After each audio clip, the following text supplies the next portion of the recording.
परम सत्कार्यो गुरु प्यारे साथ संगत जियो। आप जी के अंदर बैठे उस कुल मालिक को सत सत नमन प्रणाम। सभी को राधा स्वामी जी।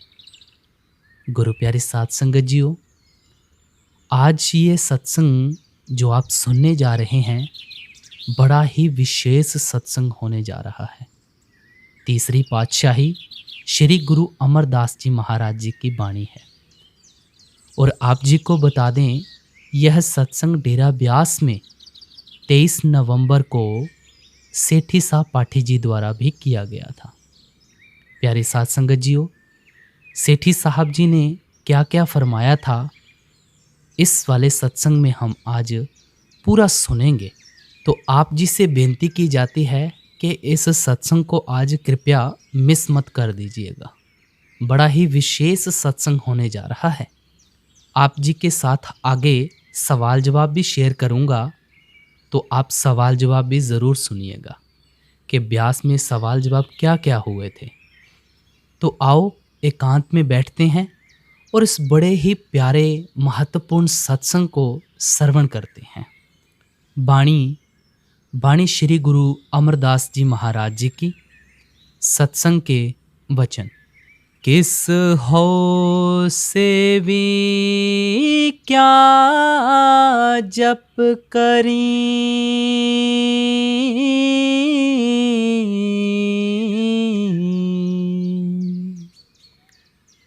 सतगुर पूछो जाए।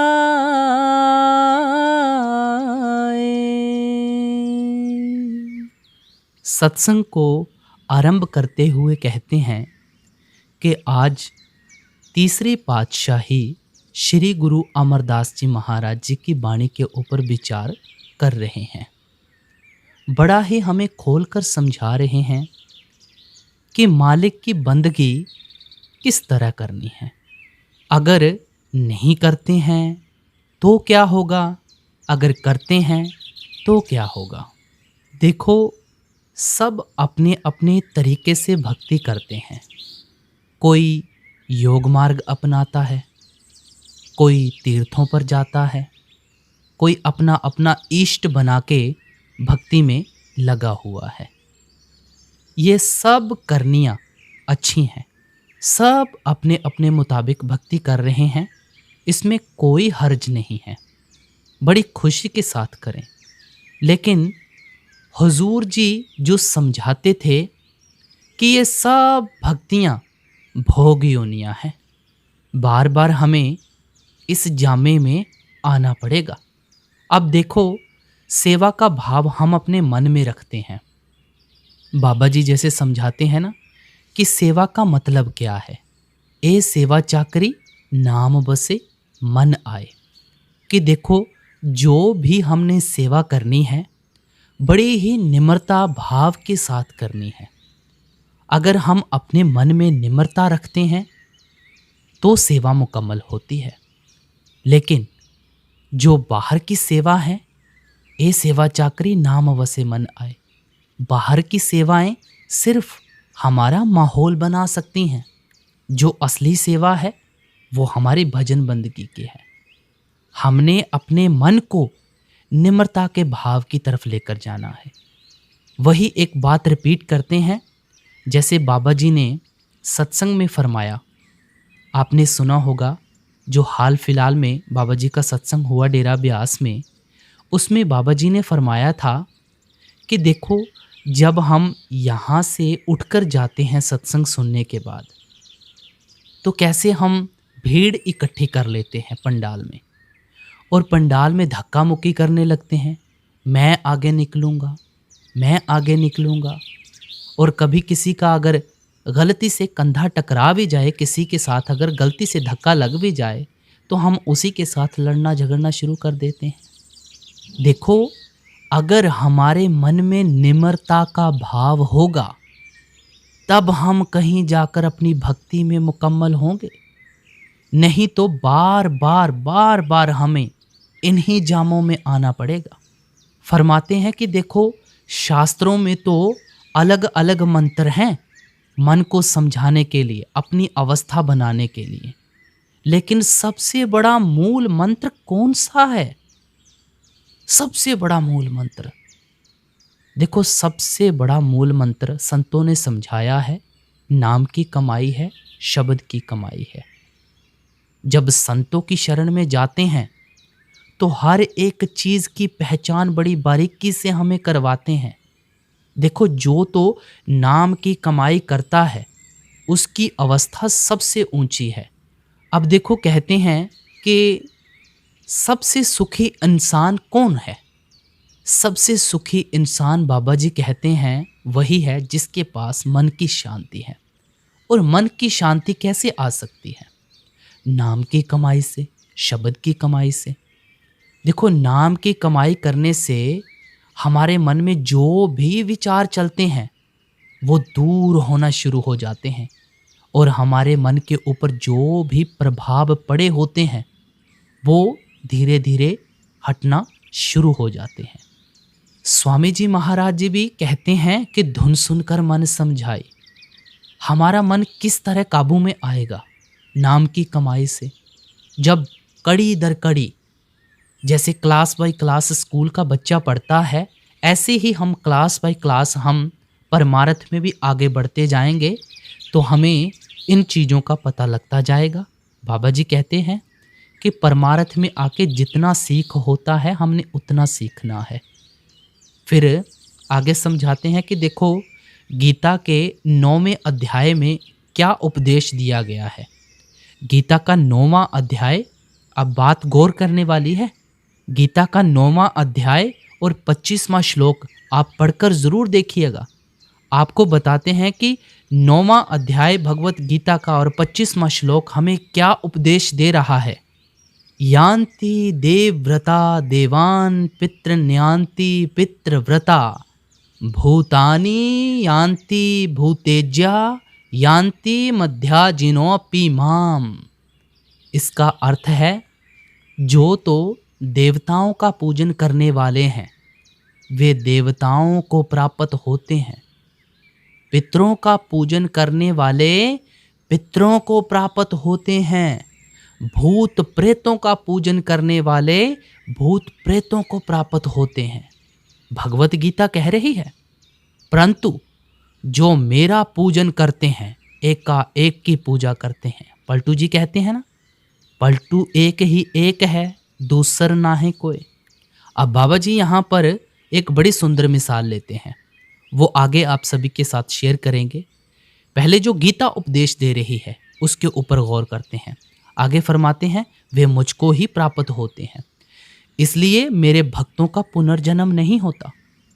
भगवत गीता का 25वां श्लोक पढ़कर जरूर देखना आप। 9वां अध्याय 25वां श्लोक कह रहा है। आगे फरमाते हैं भक्ति के प्रत्येक कर्म के अनुसार उसका फल प्राप्त होता है। भक्ति कैसी भी हो निष्फल नहीं जाती, कैसी भी भक्ति हो कभी भी निष्फल नहीं जाती। सीमित शक्ति वाले देवी देवताओं की भक्ति का फल सीमित होता है, परंतु परमात्मा की भक्ति द्वारा परमात्मा से मिलाप का श्रेष्ठ फल प्राप्त होता है। अब बाबा जी की मिसाल के ऊपर आते हैं। बाबा जी कहते हैं अगर मैंने राजा के साथ अपनी बना ली है तो मुझे वजीर की क्या ज़रूरत है? उस राजा के साथ ही हमारी बात होनी चाहिए ना। तो राजा यहाँ पर कौन है? एक कुल मालिक। हमने बाकी वचोलों के साथ तो कुछ करना नहीं है, हमारा कोई लेना देना नहीं है। देखो हमने राजा के साथ यारी लगाई है ना, तो हमें राजा के साथ ही मतलब होना चाहिए, बाकी किसी के साथ नहीं मतलब होना चाहिए। बाकी सब निचले दर्जे के हैं, वो भी एकाएक की भक्ति करते हैं, हमने भी एकाएक की भक्ति करनी है, हमें बाकी किसी से लेना देना नहीं है कुछ। इसीलिए सबसे उत्तम और सबसे जो उत्तम चीज मानी गई है वो नाम की कमाई मानी गई है, भक्ति। जो सबसे उत्तम मानी गई है भक्ति वो नाम की कमाई मानी गई है।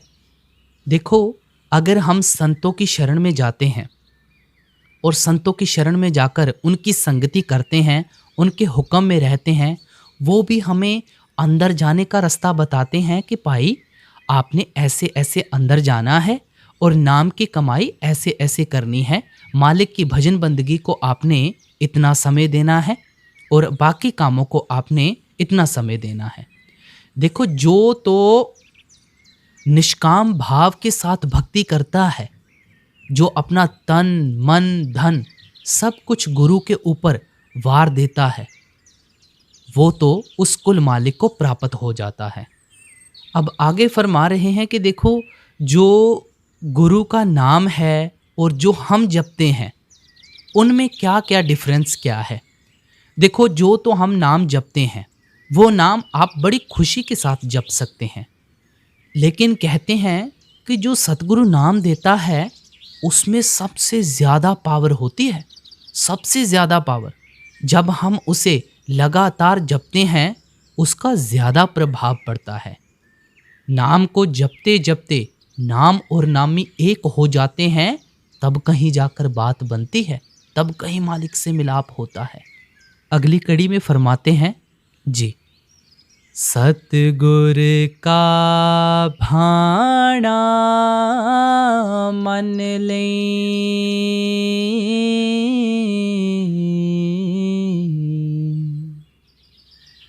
विचों आप गवाए, ऐसे वाचा करी, नाम वसे मन आए,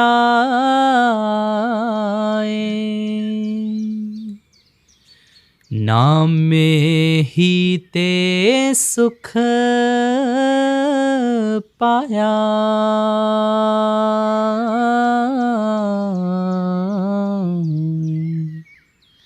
सच्चे शब्द सुहाए।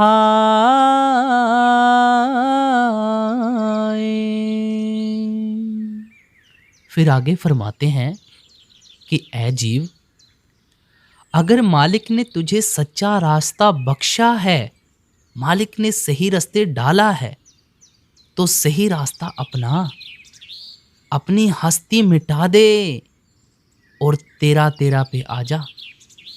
हर बार एक बात रिपीट होती है कि तेरा तेरा पे आ जा। नानक जी ने भी तेरा तेरा तोला था। उन्होंने कभी मैं नहीं की। उन्होंने तो गिनती शुरू की ना, जैसे बाबा जी कहते हैं कि 10, 11, 12, 13, हमेशा उन्होंने तेरा तेरा ही तोला। अपने अंदर से मैं और मेरी मिटा दो, अंदर से अपना भाव निष्काम भाव करो, निम्रता रखो, उसके भाने में रहकर सिमरन भजन में लगना है। जो मर्जी हो, चाहे सुख हो चाहे दुख हो, हमें नहीं इससे कुछ भी लेना देना। ये दुख और सुख एक दूसरे के पहेलू हैं।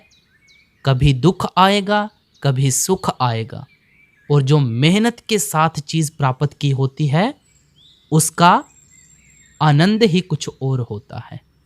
अब देखो, जब आप कभी अपने लक्ष्य को प्राप्त करना चाहते हैं, आप बड़ी जी जान के साथ मेहनत करते हैं, अपने लक्ष्य को प्राप्त करने के लिए दिन रात मेहनत करते हैं कि मैंने ये टारगेट अपना पूरा करना है।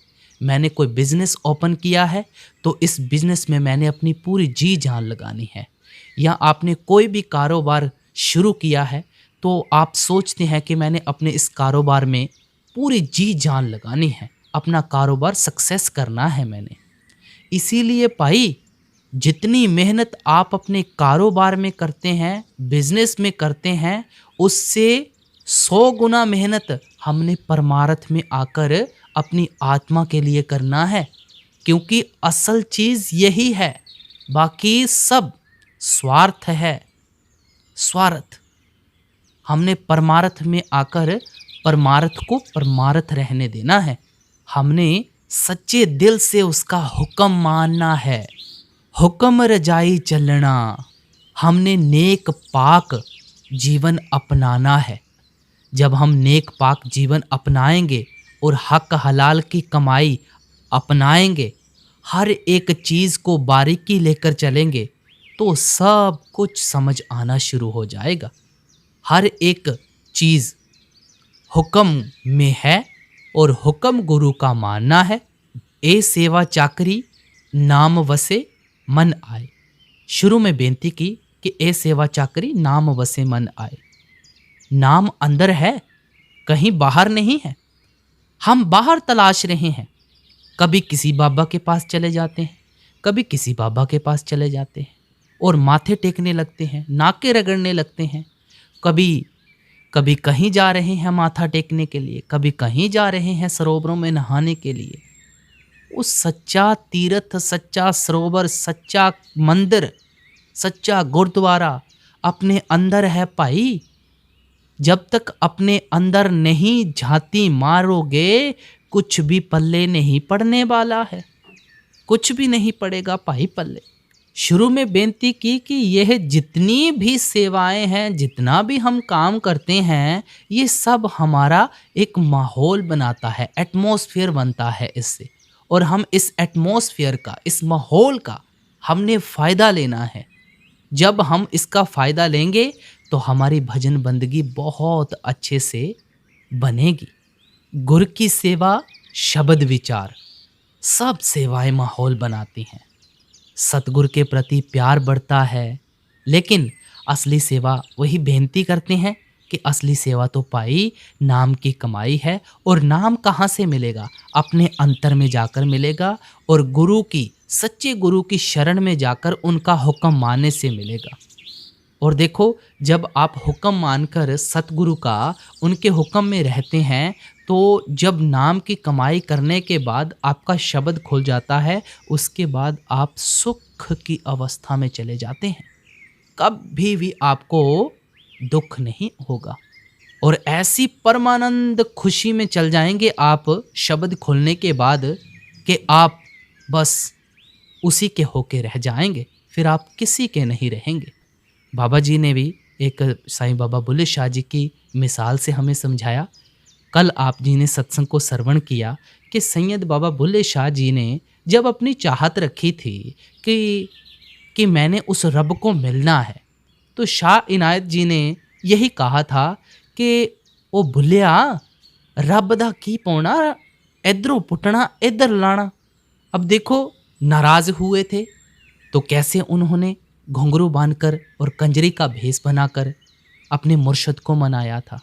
देखो, ये कहानियाँ जितनी भी हैं सारी, ये हमें शिक्षाएं देती हैं और हमारे मन को ना लगातार ठोकर लगती रहनी चाहिए। जब हमारे मन को लगातार ठोकर लगती रहेगी, हम अपनी सही राह अपनाए रखेंगे।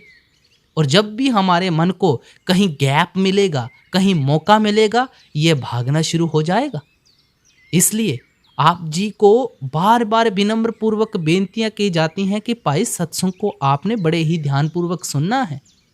सत्संग कोई एंटरटेनमेंट नहीं है जो आपने सुबह लगाया और बस सुबह सुन लिया। आपने सत्संग को सुनकर अमल भी करना है। अगर आप सुख की अवस्था में जाना चाहते हैं, सदा सुख कहाँ मिलेगा?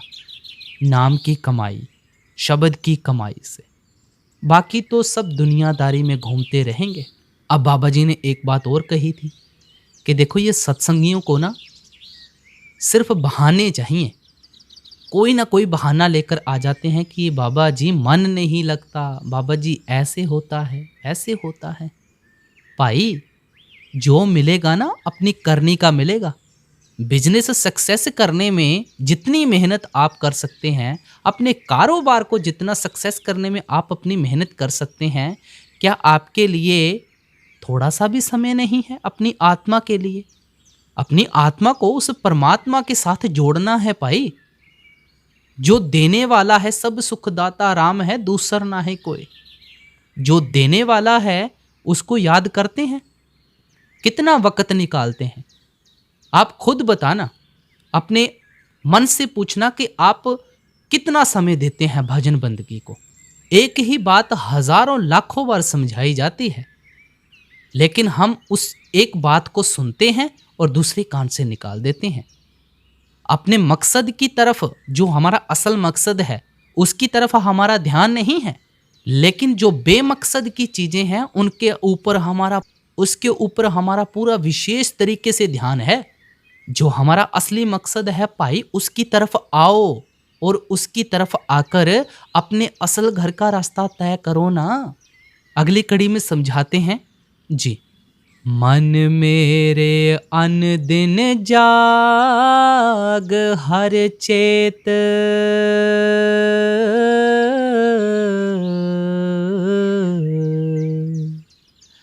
अपनी खेती रख ले कूंज पड़ेगी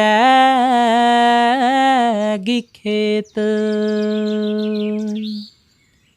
अब ये एक तुक हमारे लिए बड़ा समझना ज़रूरी है। अब देखो, हर एक महत्व बड़ा बारीकी से समझा रहे हैं।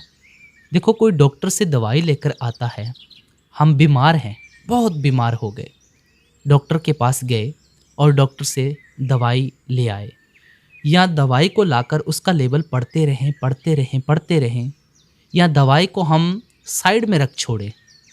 बाबा जी लेते हैं ना ये मिसाल कि दवाई को साइड में रख छोड़ें और दवाई हम खाएं ही ना, बीमारी और बढ़ती जाएगी। अगर उसी दवाई को हम खा लेते हैं तो हमें फ़र्क भी पड़ जाता है। ऐसे ही पाई बड़ी इच्छा होती है हमारे मन में, देखा देखी में नामदान ले लेते हैं कि मैंने भी नामदान लेना है, इसको नामदान मिल गया मैंने भी नामदान लेना है, मेरे रिलेटिव्स को नामदान मिल गया है मैंने भी नामदान लेना है, बस देखा देखी में नामदान लेना। भाई देखो, देखा देखी में नामदान नहीं लेना है। नामदान कब लेना है? जब आत्मा को किसी चीज़ की कमी महसूस हो, अधूरापन लगे कि नहीं अब तड़प अंदर से पैदा हो रही है, तब हमें गुरु की ज़रूरत पड़ती है अंदर से संभलने के लिए, तब हमें नामदान लेना चाहिए। देखा देखी में कभी नामदान नहीं लेना चाहिए। नाम लेकर सब रख छोड़ते हैं, उसका इस्तेमाल कोई नहीं करता, ना कोई जपता है। अब देखो, किसान है ना, एक किसान की फसल पक गई और वो अपनी फसल को ऐसे नहीं छोड़ता। वो सोचता है कि कहीं मेरे फसल में कोई पशु ना आ जाए, मेरी फसल को बर्बाद ना कर दे। वो अपनी फसल को बड़ी बाखूबी तरीके से बचाने की कोशिश करता है। कभी आसपास तारे लगा देता है, कभी रखवाली करता है, कभी कुछ करता है कि ताकि उसके खेत में, कूंज कहते हैं, साफ सफाई कर देना। वाणी की लाइन में आ रहा है ना, अपनी खेती रख ले कूंज पड़ेगी खेत। कूंज कहते हैं जो साफ सफाया हो जाता है, यानी कि खेत को साफ ना कर दें, कहीं फसल सारी कूंज ना हो जाए।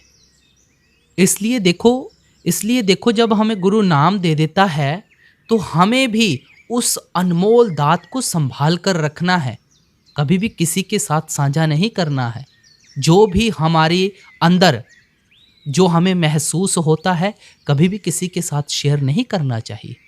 उस अनुभव को अपने अंदर समा के रखना है। फिर उसके बाद अगली कड़ी में समझाते हैं जी। मन किया इच्छा पूरियां,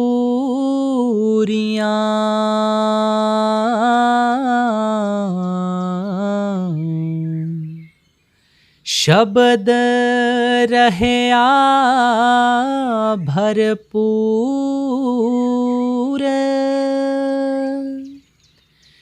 पै पाए भगती करे दिन राती,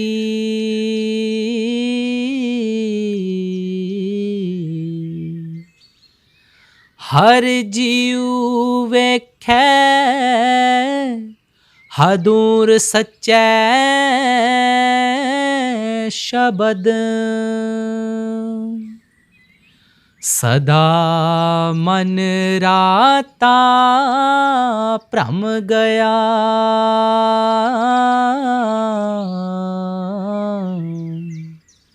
शरीरों दूर निर्मल,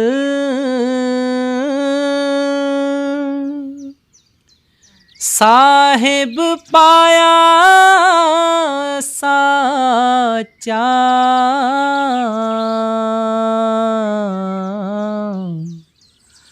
गुणी गहीर।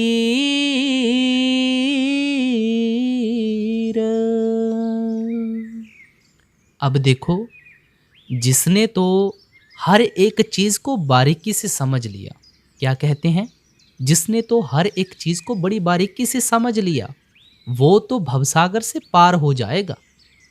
कहते हैं ना, पै पाए भगति करे दिन राती। देखो, परमार्थ में आके हमें इन सब चीजों का डर होना चाहिए, तभी हम उस मालिक से मिल सकेंगे। गुर का शब्द महारस मीठा, शब्द हमारे शरीर के अंदर है, बस हमें एहसास नहीं है। जब हमें एहसास हो जाएगा, और जब एहसास हो जाता है तो आशा मनसा सब मर जाती है, सिर्फ गुरु की चाह रह जाती है। फिर ऐसा होता है, जिसको कछु ना चाहिए वही शहन शाह। ये अवस्था कब बनती है? पै पाए भगति करे दिन राती, कि सब जगह परमात्मा ही परमात्मा है, सब चीजों का एहसास हो जाता है। कब? जब हम अपने मन में निम्रता का भाव रखते हैं। वो मालिक ना आद जुगाद से सच चला आ रहा है, और आद जुगाद से सच है। उसकी परख में नहीं पड़ना है कि हमें दिखाई नहीं देता तो मालिक है ही नहीं। आद जुगाद से सच है पाई।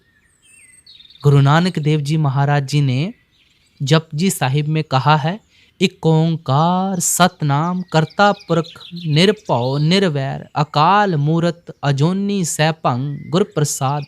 जप आद सच जुगाद सच, है भी सच नानक होसी भी सच। आद जुगाद से सच चला आ रहा है। फिर अगली कड़ी में फरमाते हैं जी, जो जागे से उबरै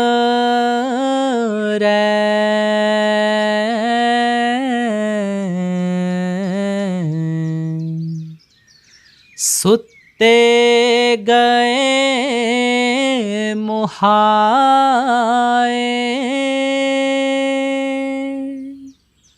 सच्चा शब्द ना पछाण्यो,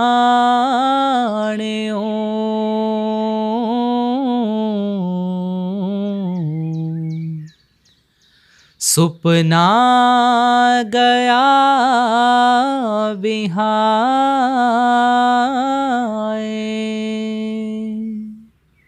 सुन्ने घर का भाणा जो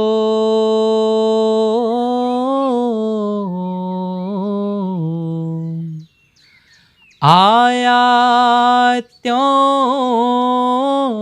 जाए।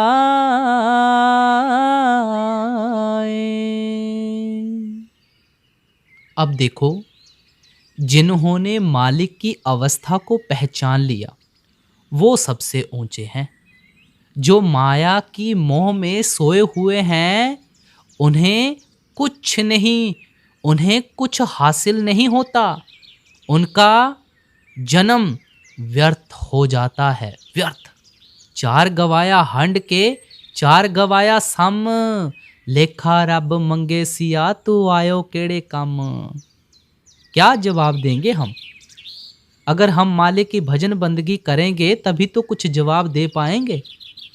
आए कौन से काम के लिए थे और फंस के किन कामों में रह गए हैं।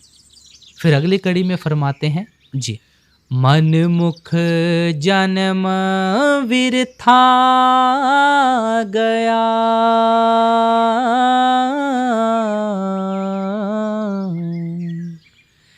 क्या मुँह दे से जाए,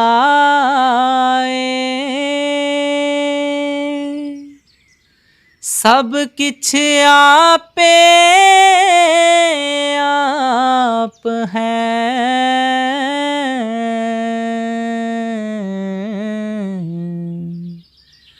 हਉਮੈ ਵਿੱਚ ਕਹਿਣਾ ਜਾਏ,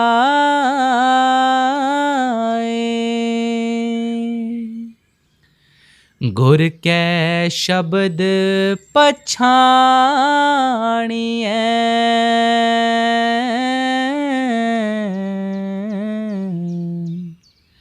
ਦੁਖ ਹਉਮੈ ਵਿੱਚੋਂ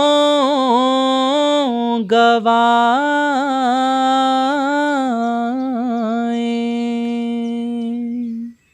वो मालिक सब जगह आपे आप समाया है। हमने अपने आप की भावना रखी है। क्या कहते हैं? ये मेरी जायदाद, ये मेरा बंगला, मेरा पैसा, मेरी गाड़ी, बस मैं और मेरी में फंस कर रह गए हैं। मेरी वजह से हुआ जो हुआ। भाई पहले अपने आप की पहचान तो करो। आपको किसने बनाया है? उस कुल मालिक एक ने बनाया है। पहले पाना तो मन लो। पाना क्या है? कि हुक्म में रहना है, रज़ा में रहना है। अगर हमारे वो मालिक आज ही सांस ले ले तो हमारी क्या हस्ती रह जाएगी? क्या मालिक के पाने को आप बदल सकते हैं? क्या उसकी करनी को कोई बदल सकता है?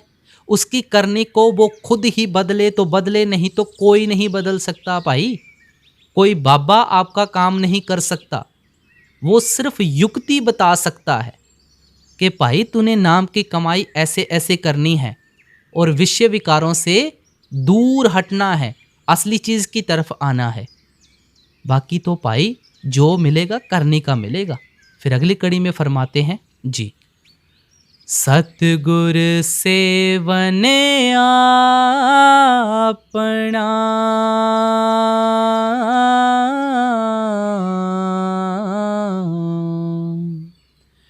हौ तिन कै लागै पाए,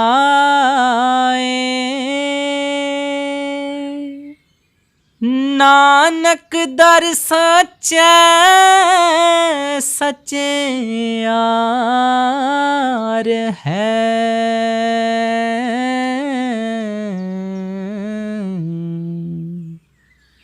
हौ तिन बलिहार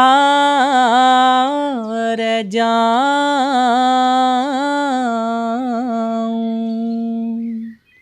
अब देखो सारा सत्संग खत्म कर रहे हैं और अंत की कड़ियों में क्या फरमा रहे हैं? जो गुरु का हुक्म मानकर सच्ची भक्ति में लगे वो ही मालिक रूप बने हैं। उनकी अवस्था सबसे ऊंची है। हर एक मकसद पूरा हो जाता है, हर एक मकसद। और देखो हमारा पूरा पूरा विश्वास होना चाहिए अपने गुरु के ऊपर, और तभी पार होंगे। ऐसे नहीं भाई, पहले विश्वास पक्का करो और फिर उसके बाद सिमरन भजन में लगो। हमने भी अपने मन में यह भावना रखनी है कि हमने सतगुरु का हुक्म मानना है और हुक्म मानकर रज़ा में रहकर सिमरन भजन में लगना है। उस नाम की कमाई करनी है, शब्द की कमाई करनी है। आओ बड़े ही प्रेम भाव के साथ 22 नवंबर और 23 नवंबर के सवाल जवाब सुनते हैं। पहला सवाल पूछा गया कि बाबा जी राधा स्वामी, बाबा जी अभी जिनको नामदान नहीं मिला वो अपना मन शांत कैसे करें? बाबा जी ने कहा कि बेटा देखो, अशांत क्यों है हमारा मन? जब हम हुक्म से बाहर रहते हैं, हुक्म क्या बेटा, अच्छे इंसान बनना है और उस मालिक के भाने में रहना है। जब हम ज़्यादा सोचेंगे और ज़्यादा विचार आएंगे तो हमारा बेटा मन अशांत ही रहेगा ना। अच्छा सोचो और अच्छे इंसान बनो। फिर दूसरा सवाल किया गया कि बाबा जी भजन सिमरन नहीं हो रहा, ये एक बीबी ने सवाल किया था। फिर बाबा जी ने कहा बेटा करना तो हमें ही पड़ेगा, किसी और के ऊपर तो हम डाल नहीं सकते हैं। फिर अगला सवाल किया गया कि बाबा जी सेवा के बिना मन ही नहीं लग रहा, मेरी सेवा किसी और को दे दी है और मेरा सेवा के बिना नहीं मन लगता, बाबा जी कुछ कृपा करो। तब बाबा जी ने कहा बेटा देखो, सबको सेवा मिलनी चाहिए ना, ये तो है नहीं कि आप सेवा कर रहे हैं और किसी को ना दी जाए, बेटा सबकी बारी आनी चाहिए। तो इस भाई साहब ने और भी सवाल किए थे कि बाबा जी शरीर साथ नहीं दे रहा है, शरीर के ऊपर बीमारियां आ गई हैं, कुछ समझ नहीं आ रहा है, सारा उथल पुथल सा हो गया है।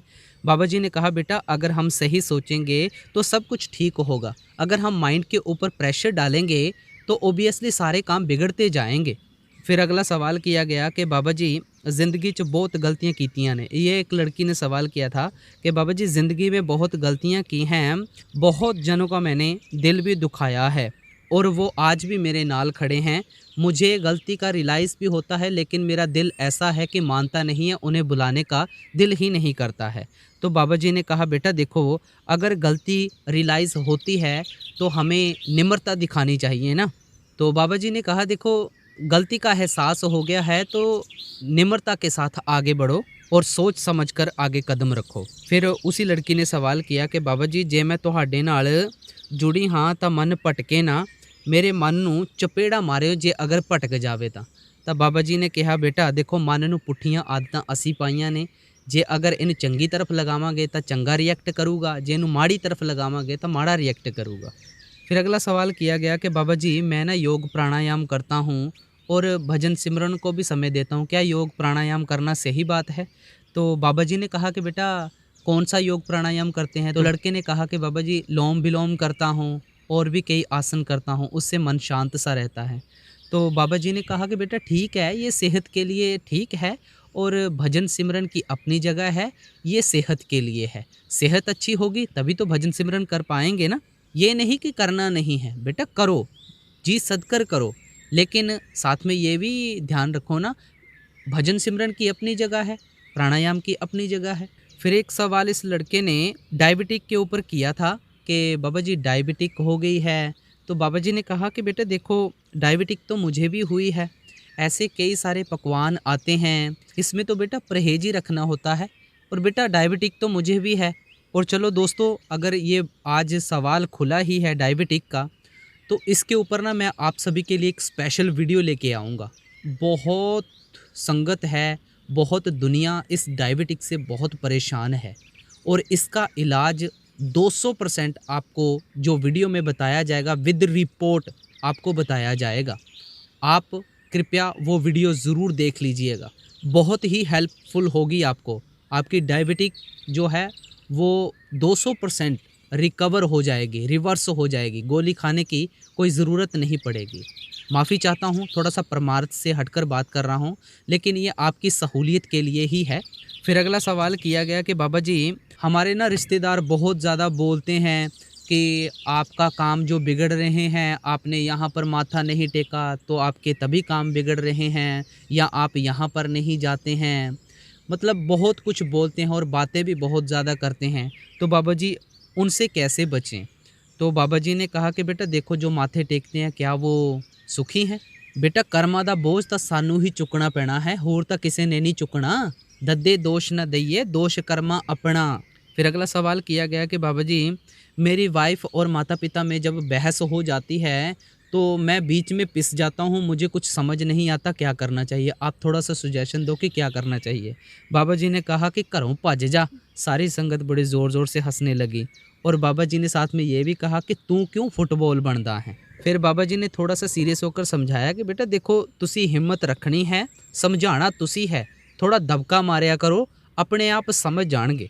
फिर अगला सवाल किया गया कि बाबा जी बहुत समय से सवाल जवाब की लाइन में लगती थी, मैं आपसे सवाल करना चाहती थी लेकिन अभी सवाल नहीं है। तो बाबा जी ने कहा कि बेटा मेरे पास कौन सा जवाब है। बेटा ये ना सब बात करने के एक बहाने हैं, ना किसी का सवाल है और ना किसी का जवाब है। इस लड़की ने फिर बहुत ज़्यादा हंसाया, काफ़ी ज़्यादा पंडाल में खुशनुमा सा माहौल बन गया था। फिर अगला सवाल किया गया कि बाबा जी अपने मुर्शद नाल प्यार तुर मंजिल तक लै जाएगा। तो बाबा जी ने कहा बेटा पहला प्यार हकीकी ता होवे, सच्चा प्यार ता होवे, करनी च जाहिर करो, लफ्ज़ा नाल नहीं बयान करना है। तो उस लड़के ने कहा कि बाबा जी आपसे बहुत ज़्यादा प्यार है। तब ये बात कही थी बाबा जी ने कि करनी में ज़ाहिर करो, बेटा बातों का मजमून नहीं बनाना है। फिर अगला सवाल किया गया कि बाबा जी आप परमात्मा हो। बाबा जी ने बीच में ही बात रोकते हुए कहा बीबी को कि बेटा मैं परमात्मा नहीं हूँ। तो बीबी ने कहा कि नहीं, आप परमात्मा का रूप हो। तो बाबा जी ने कहा कि बेटा यहाँ पर सब परमात्मा का रूप हैं। तो फिर उसके बाद अगला सवाल किया गया, बाबा जी मन प्रभावित बड़ी जल्दी हो जाता है। तो बाबा जी ने कहा कि बेटा सही चीज़ के ऊपर ध्यान रखोगे तो आगे बढ़ोगे, अगर गलत विचार आएंगे मन में तो वो प्रभावित होगा ही होगा। जितना मन को आप ढीला छोड़ेंगे उतना ही ये गलत विचार लाएगा। अगर आप हिम्मत दिखाएंगे तो मन अपने आप ही उस चीज़ से हटना शुरू हो जाएगा। फिर अगला सवाल किया गया कि बाबा जी, ब्यास से जाने के बाद अगर मैं ध्यान करती हूँ तो आपकी फ़ोटो सामने आ जाती है आँखों के और क्लियर दिखाई देती है। 2 दिन के बाद धुंधली होना शुरू हो जाती है। बाबा जी थोड़े से हँसे और बाबा जी ने कहा, बेटा यहाँ एक माहौल होता है और इसलिए ये माहौल हमने अपने घर में भी बनाना है। लेकिन बेटा यहाँ से जब बाहर चले जाते हैं वो दुनियादारी में फँस जाते हैं, इसलिए ऐसा होता है। पर बेटा आपने थोड़ा उसकी तरफ ध्यान देना है, उसको अपने मन में बसाना है। फिर उस लड़की ने चुगली के ऊपर भी बात कही कि बाबा जी, जब 2-4 लेडीज़ इकट्ठी हो जाती हैं तो ग्रुप में बैठकर चुगलियाँ करती हैं, तो वहाँ पर क्या करना चाहिए? तो बाबा जी ने कहा कि बेटा ये भैणा दा प्रोग्राम मुकदा ही नहीं है कदे। फिर उसके बाद संगत हंसने लगी। फिर बाबा जी ने कहा कि बेटा आप वहाँ से उठकर चल जाया करें ना। फिर इस लड़की ने और भी सवाल किए थे। फिर एक सवाल किया था कि बाबा जी चंगा मुंडा लभ दियो कोई। फिर बाबा जी ने कहा कि चंगे मुंडे हुंदे कित्थे है, सारे मुंडे गुंडे हुंदे ने। ਤੁਸੀਂ ਕੀ ਸੋਚਦੇ ਹੋ ਇਹ ਜਿਹੜੇ ਸੇਵਾ ਤੇ ਆਂਦੇ ਨੇ ਇਹ ਕੀ ਚੰਗੇ ਮੁੰਡੇ ਨੇ? ਉਹ ਬੇਟਾ ਇਹ ਤਾਂ ਗੁੰਡੇ ਨੇ ਗੁੰਡੇ। सारे संगत जोर जोर नाल हसन लग पई। और उसके बाद फिर बाबा जी ने कहा ये जो मुंडे इत्थे सेवा ते आंदे ने गुंडे ने सारे, क्योंकि इन्हां च निमरता दा भाव आ सके ये तां सेवा ते आंदे ने। फिर संगत जोर जोर नाल हसन लग पई। फिर उसके बाद ना एक लड़की ने सवाल और किया था। फिर बाबा जी ने कहा कि ये बीबियां आजकल ना चलाक हो गई ने। फिर संगत जोर जोर नाल हसन लग पई। फिर अगला सवाल किया गया कि बाबा जी अगर कोई अपना बच्चा समझकर कोई चीज़ दे उसका क्या करना चाहिए, क्या उसके कर्म चढ़ते हैं हम पर? तो बाबा जी ने कहा बेटा कर्म तो हमारे एक एक चीज़ के चढ़ते हैं, लेकिन आपने साथ में ये भी ध्यान रखना है अगर आपको कोई चीज़ देता है तो आप उसको कुछ समय के बाद दोबारा वापस दे सकते हैं अपनी तरफ से। फिर उसके बाद अगला सवाल किया गया, बाबा जी बाणी की एक लाइन है, हुक्मी रजाई चलना नानक लिखिया नाल, इसका क्या मतलब है? बाबा जी ने कहा बेटा हुक्म तो एक ही है, एक को नाम हुक्म है नानक सतगुर दिया बुझाई जियो। और भी ज़्यादा डीपली समझाया बाबा जी ने इस लड़के को। फिर ये था जो लास्ट वाला सवाल जिसमें हंसा हंसा कर पंडाल का माहौल इतना खुशनुमा सा बना दिया था इस लड़की ने। कम से कम 10 मिनट तक लगातार बाबा जी ने इससे बातें की। इस लड़की ने कहा कि बाबा जी मुझे कोई रोक देता है तो क्या मुझे वो काम नहीं करना चाहिए? कम से कम बाबा जी सुनते ही रहे उसकी बात को। फिर बाबा जी ने एक गाने की लाइन रिपीट की, मैं इधर जाऊं मैं उधर जाऊं समझ नहीं आता मैं किधर जाऊं। संगत हंस हंस कर लोटपोट हो गई। और आप इस चीज़ को फील कर सकते होंगे कि बाबा जी ने कम से कम ना 10 मिनट तक जब लगातार इस लड़की से बातें की इतना पंडाल का माहौल खुशनुमा बन गया था।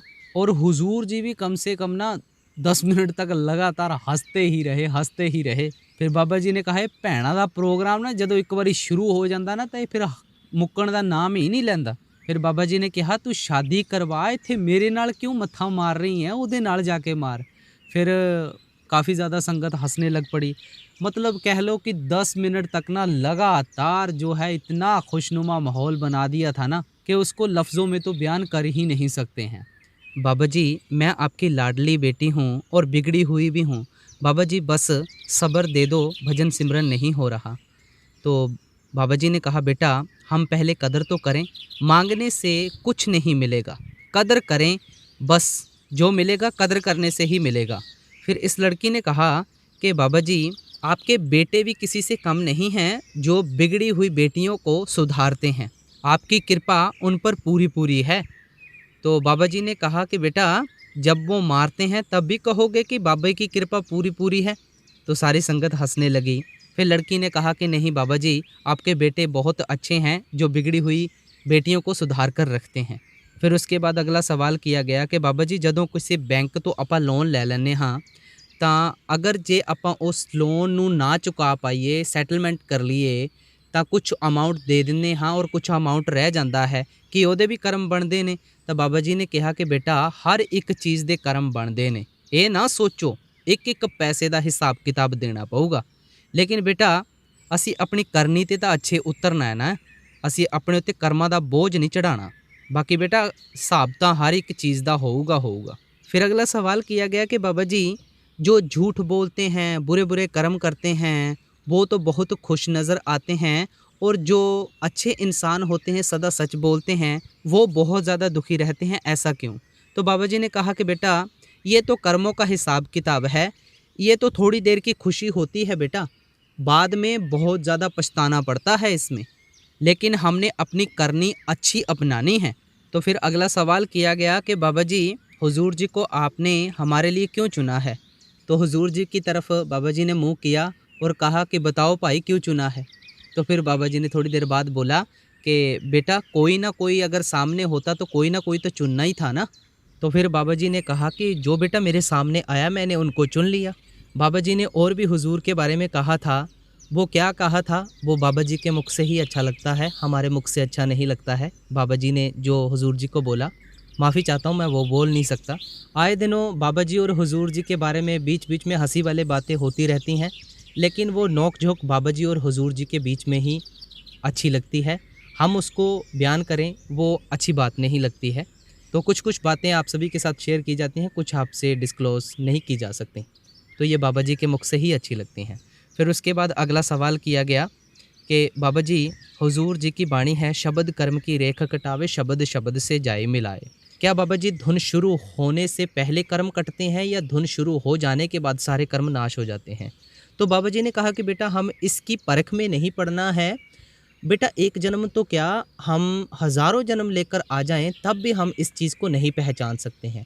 लेकिन बेटा हमने अपनी करने के ऊपर ध्यान रखना है, जो हम करते हैं उसके ऊपर ध्यान रखो आप। फिर अगला सवाल बाबा जी से शब्द के बारे में किया गया। तो बाबा जी ने यही कहा कि बेटा हमने पहचानना है, परखों में नहीं पड़ना है। मन तो हमें कई परखों में डालता है लेकिन हम डर जाते हैं, हमने परखों में नहीं पड़ना है। फिर अगला सवाल इस लड़की के द्वारा बड़ा ही इम्पोर्टेंट सवाल किया गया कि बाबा जी जो भजन सिमरन में बैठे होते हैं उनका शरीर हिलने डुलने लग जाता है और कभी कभी चीखें मारने लग जाते हैं, तो सेवादार उन्हें उठा देते हैं, क्या वो सही बात है उठाना। तो बाबा जी ने इसका बड़ा ही प्यार से आंसर दिया कि बेटा देखो, अगर तो वो हिल डुल रहा है या चीखता चिल्लाता है तभी तो बेटा उस अवस्था में उसे उठा देना चाहिए। तो ऐसी कोई बात नहीं है कि नहीं उठाना चाहिए, क्योंकि साथ में जो बैठे होते हैं उनका भी माहौल थोड़ा सा डिस्टर्ब हो जाता है। तो इसलिए बेटा कि उस टाइम उसे उठा दें ताकि थोड़ी देर के बाद वो अच्छे से अपना भजन सिमरन दोबारा से शुरू कर सके। क्योंकि बेटा अगर तो सूरत चुपचाप चढ़ रही है, कोई दिक्कत परेशानी नहीं हो रही है शरीर में, तो कोई बात नहीं है, तो नहीं उठाना चाहिए। अगर हिल डुल रहा है तो उठा दो उस वक्त के लिए। फिर अगला सवाल किया गया कि बाबा जी हमें किसी की सेवा लेनी चाहिए। तो बाबा जी ने कहा कि नहीं बेटा, हमने किसी की सेवा नहीं लेनी है। बेटा जैसे खुशी आपको मिलती है सेवा करने से, वैसी ही खुशी और किसी को भी मिलती है, तो हमने क्यों किसी की सेवा लेनी है। तो एक सवाल किया गया कि बाबा जी जो सत्संग सुन के अमल नहीं करते हैं, तो बाबा जी ने कहा कि बेटा ये उनके कर्म है, यहाँ कोई कार्यवाही थोड़ी पानी है हमने आके कि हाँ हमने सत्संग सुन लिया तो सब कुछ हासिल कर लेंगे। बेटा जब तक अमल नहीं करेंगे तब तक बात नहीं बनेगी। फिर अगला सवाल किया गया कि बाबा जी कस्मां सच हुंदियां ने। तो बाबा जी ने कहा कि बेटा रोटी भी तो है खाण नूं, रोटी नहीं खा सकते। तो लड़की ने कहा कि बाबा जी खा सकते हाँ। तो फिर बाबा जी ने कहा कि फिर कस्मां क्यों खांदे हो। सारी संगत हंसने लग पड़ी।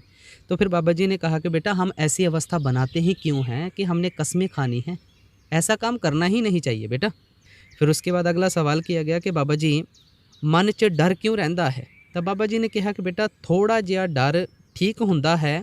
फिर एक पति पत्नी के रिश्ते के बारे में कहा कि जैसे पत्नी को पति का डर होता है और वो कोई ऐसा काम नहीं करती है पति के डर से, तो ऐसा डर बेटा हमें भी होना चाहिए। थोड़ा सा डर तो ठीक है, लेकिन ज़्यादा डरना इतना अच्छा नहीं है। क्योंकि ना तो ये पति और पत्नी के रिश्ते के बारे में बाबा जी ने समझाया, ये पति और पत्नी का रिश्ता आत्मा और परमात्मा के बीच में किया गया है। आज जैसे सेठी साहब पाठी जी ने भी पै पंजन ऐसा कुछ बाणी की लाइन थी, उसके ऊपर भी कहा था ना कि थोड़ा सा डर तो परमार्थ में होना चाहिए, तभी तो आगे तरक्की कर पाएंगे ना, मालिक से मिल पाएंगे। फिर उसके बाद अगला सवाल किया गया, बाबा जी जो ਵਿਆਹ ਲਈ ਕੁੰਡਲੀਆਂ ਦੇਖਦੇ ਨੇ ਕੀ ਸੱਚ ਹੁੰਦੀਆਂ ਨੇ। फिर बाबा जी ने एक कबीर साहिब जी की मिसाल दी, पढ़ पढ़ पंडित अवर समझाए, घर जलते की खबर ना पाए। बेटा चंगा माड़ा ਉਹਦੀ मर्जी नाल ਹੁੰਦਾ है। जे उन्हें सृष्टि बनाई है कि उन्हें सृष्टि बना के गलत काम कर दिता है, बेटा वो सब जानता है। फिर लड़की बार बार कहन लगी कि बाबा जी साढ़े सेंटर भी आए हो। बाबा जी ने कहा कि पहला कुंडली की गल तो ख़त्म कर लीए। सारी संगत हंसने लग पड़ी। फिर अगला सवाल किया गया, इस लड़के ने पहले बाबा जी के लिए कुछ लाइनें बोली और उसके बाद कहा कि ਮੈਨੂੰ ਕੋਈ ਲੈਸਨ ਦੇ ਦਿਓ ਬਾਬਾ ਜੀ, ਸਾਰੀ ਉਮਰ ਜੋ याद रहे। ਤਾਂ ਬਾਬਾ ਜੀ ਨੇ ਕਿਹਾ ਬੇਟਾ ਪਹਿਲਾਂ ਤਾਂ ਇਹ ਵਹਿਮ ਕੱਢ ਦੇ मैं ਧੇਲਾ नहीं देना। सारी संगत हंसने लग पड़ी। फिर बार बार वो मांगने की बात करता रहा। बाबा जी ने कहा कि नहीं मैं धेला नहीं देना। फिर वो मांगने की बात करता रहा, कम से कम ऐसे ही बार बार रिपीट करता रहा। तो बाबा जी ने कहा जो मिलेगा अपनी करनी का मिलेगा, मैंने कुछ नहीं देना है किसी को। फिर अगला सवाल किया गया नामदान के ऊपर कि बाबा जी जब नामदान मिला था तो समझाया गया था कि सतगुरु का ध्यान करना है, ऐसे ऐसे भजन सिमरन करना है। तो बाबा जी ने कहा कि बेटा पूरी बात आप याद क्यों नहीं रखते हो। तो लड़की ने कहा कि बाबा जी मुझे लगता है कि मैं बहुत कुछ भूल चुकी हूँ। तो बाबा जी ने कहा कि बेटा होगा तो वही जो उस मालिक की मर्ज़ी में होगा। कोई बात नहीं बेटा, हमने ज़्यादा परखों में नहीं पढ़ना है। और भी बहुत कुछ समझाया था इस लड़की को। फिर इस लड़की ने बाबा जी से एक सवाल और किया कि बाबा जी मैनू कोई लैसन दे दिओ, मैं तुहाडी बेटी हाँ। बाबा जी ने कहा मेरे लिए सब एक ने, मेरे लिए 100 साल दी भी और 10 साल दी भी इक्को बराबर ने बेटा, मेरी सब बेटियां ने। फिर उसके बाद अगला सवाल किया गया कि बाबा जी ਕਿਸੇ ਨੂੰ ਸੇਵਾ ਦਾ ਅਹੰਕਾਰ ਹੋ ਜਾਂਦਾ ਹੈ। ਤਾਂ ਬਾਬਾ ਜੀ ਨੇ ਬੜੇ ਹੀ ਪਿਆਰ ਨਾਲ ਕਿਹਾ ਕਿ ਬੇਟਾ ਆਪਾਂ ਨਹੀਂ ਕਿਸੇ ਤੇ ਉਂਗਲੀ ਚੁੱਕਣੀ। ਜੇ ਆਪਾਂ ਉਂਗਲੀ ਚੱਕਾਂਗੇ ਤਾਂ ਬੇਟਾ ਉਹਦੇ ਵਿੱਚ ਔਰ ਸਾਡੇ ਵਿੱਚ फ़र्क ਕੀ रह गया। फिर अगला सवाल किया गया कि बाबा जी मेरे पापा ने आज दिन तक किसी का बुरा नहीं किया, लेकिन फिर भी वो बेड पर हैं, ऐसा क्यों। फिर बाबा जी ने कहा कि बेटा दद्दे दोष न दिया, दोष कर्मा अपना, जो मैं किया सो मैं पाया। फिर ये बाणी की लाइन पूरी मेरे को याद नहीं है प्रॉपर, और ये बाबा जी ने कही थी। फिर बाबा जी ने कहा कि बेटा सब कर्मों का हिसाब है, जो हमने कर्म किए हैं भुगतान तो उसका देना ही पड़ेगा ना। और भी बड़ा कुछ डीपली समझाया। फिर अगला सवाल किया इस लड़की ने कि बाबा जी आजकल की जनरेशन ना लैक ऑफ कॉन्फिडेंस से बहुत जूझ रही है। तो बाबा जी ने कहा कि बेटा मैं ये नहीं समझूंगा कि लैक ऑफ कॉन्फिडेंस है, एक्सेप्टेशन बहुत ज़्यादा हो गई है आजकल की जनरेशन को। एक्सेप्टेशन इतनी ज़्यादा नहीं होनी चाहिए, जल्दबाजी बहुत ज़्यादा करते हैं कि ये भी मिल जाए वो भी मिल जाए। मिलेगा तो बेटा वही जो मालिक देगा, हमारे सोचने से तो ऐसा कुछ नहीं होने वाला ना। फिर अगला सवाल किया गया कि बाबा जी अरदास और मांगने में क्या अंतर है। बाबा जी ने कहा बेटा मांगे तो वो अगर उसे पता ना हो, जो जानने की ताकत रखता है वो देने की ताकत भी रखता है। बेटा अरदास भी वही है। अरदास तो वो होनी चाहिए बिन बोलिया सब किछ जानदा, किस आगे कीजिए अरदास। हमने कुछ नहीं मांगना बेटा, मालिक को सब पता है। फिर बाबा जी से एक बाहर का सवाल किया गया कि बाबा जी बाहर की फ़ाइल लगाई थी, रिजेक्शन हो गई, ऐसा हुआ वैसा हुआ। फिर बाबा जी ने कहा कि बेटा थोड़ा सा गैप डालो, फिर उसके बाद ट्राई करो। और भी बहुत कुछ सवाल किए थे। फिर इस लड़के ने ना एक घोस्ट के ऊपर सवाल किया था, भूतों के ऊपर, जो विलेज में कहीं बाल काट कर रख देते हैं, कहीं सिंदूर डाल देते हैं, कहीं कुछ करते हैं, कहीं कुछ करते हैं। ये ज़्यादातर विलेजों में होता है। तो बाबा जी ने कहा कौन से घोस्ट, कौन से भूत। बेटा ये मन की परख ही है, मन ही है जो कुछ करवाता है, कोई भूत बात नहीं होता, ये सब मन की चालें हैं। फिर ये जो लास्ट सवाल लड़की ने किया कि बाबा जी जड़े नामदान लैके टालम टाला करते ने तुहानू बुरा नहीं लगता। इस लड़की ने कम से कम आज 10 मिनट तक बाबा जी से बातें की, जैसे कल किया था एक लड़की ने। तो बाबा जी ने कहा कि बेटा डुबदे नू तिनके दा सहारा, जो मर्जी कर लो, चाहे जिथे मर्जी मत्थे टेक लो, चाहे मड़ियाँ मसाणियाँ ते मत्थे टेक लो, जो मिलूगा तुहानू अपनी करनी दा मिलूगा और कुछ नहीं मिलने लगा। फिर इस लड़की ने लगातार बातें करती गई कि बाबा जी तुसी ठीक हो। फिर बाबा जी ने कहा कि मैनू की होया। फिर इस लड़की ने कहा कि बाबा जी मैं डॉक्टर बनना चाहती हाँ और मैं बीमारियों का इलाज करना चाहती हाँ।